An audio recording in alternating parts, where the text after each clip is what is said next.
Hi, I'm Barbara Kavanaugh, and I'm the president and founder of Arizona Myeloma Network.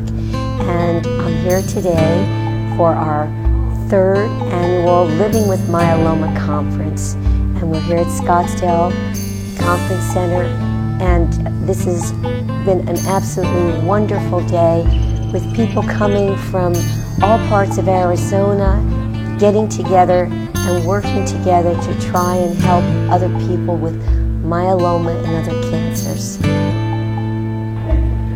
Hi, my name is Dolores Blumen. I was diagnosed with multiple myeloma 32 years ago. I'm a living proof that you can live with multiple myeloma and have a wonderful life. Hi, my name is Karen DeMoss, and I'm a chemotherapy nurse. I'm an RN.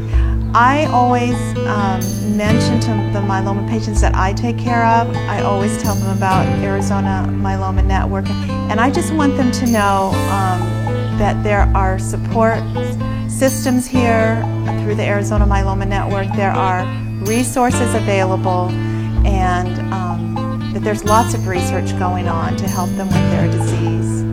I was diagnosed with multiple myeloma in December of 2006.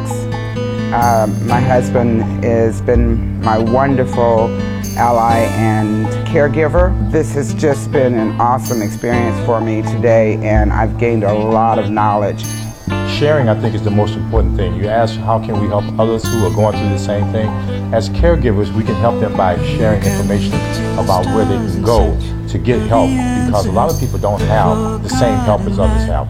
And so if we can find a way to give them the help that they need, to give them the care that they need, I think we go a long way in solving this problem.